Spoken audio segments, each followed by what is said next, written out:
ఖచ్చితంగా మీరు ఎన్ని అక్రమ కేసులు మా మీద పెట్టి నన్ను జైలు పంపాలనుకున్నావు అని ఎన్నిసార్లు అనుకున్నా ఖచ్చితంగా మేము నువ్వు కేసులు పెట్టినంత మాత్రాన భయపడేది ఉండదు.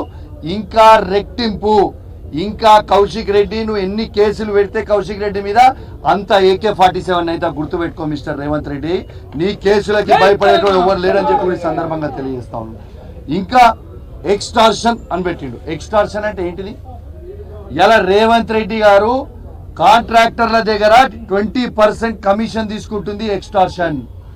ఇలా వరంగల్ జిల్లాలో సీతక్క గారు ములుగులో ఉష్కె దందా చేసి కాంట్రాక్టర్లను బెదిరించి పైసలు వసూలు చేస్తుంది. ఎక్స్టార్షన్.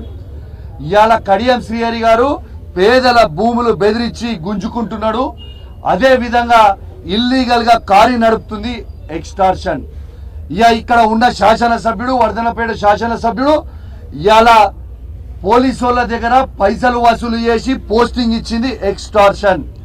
బిడ్డ మీ బట్టలు ఇప్పుతారు. రేపు మొత్తం మాట్లాడతాం మీ సంగతి.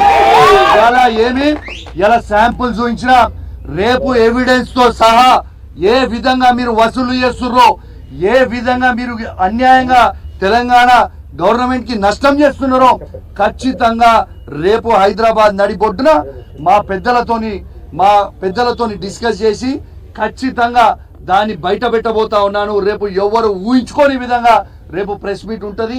అన్ని నిజాలు మొత్తం కూడా బయట పెడతామని చెప్పి కూడా ఈ సందర్భంగా తెలియజేస్తూ మరొక్కసారి కేసీఆర్ గారికి, కేటీఆర్ గారికి, హరీష్ రావు గారికి మరియు మా బీఆర్ఎస్ పార్టీ కుటుంబ సభ్యులందరికీ కూడా మరొక్కసారి నా చేతులు జోడించి శిరస్సు వంచి మరీ మీ అందరు కూడా ధన్యవాదాలు తెలియజేస్తూ, మరియు మీకు పొద్దున్నే కేటీఆర్ గారు, హరీష్ రావు గారు మా బీఆర్ఎస్ పార్టీ ట్వీట్ చేసింది.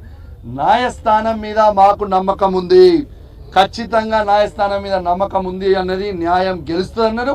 ఖచ్చితంగా న్యాయస్థానంకి కూడా ఉన్న వాళ్ళందరికీ కూడా నా ప్రత్యేకంగా ధన్యవాదాలు తెలియజేస్తున్నా. ఎందుకంటే న్యాయం వైపు మీ అందరు కూడా నిలబడ్డందుకు అని చెప్పి కూడా ఈ సందర్భంగా తెలియజేస్తూ మరియు సెలవు తీసుకుంటా ఉన్నాను. రేపు ఇంకా డీటెయిల్గా కూడా రేపు పొద్దున కూడా మాట్లాడతా. ఎందుకంటే మీ అందరు కూడా పొద్దున్న నుంచి టైర్డ్ అయి ఉన్నారు, చాలా ఇబ్బందిగా ఉన్నారు.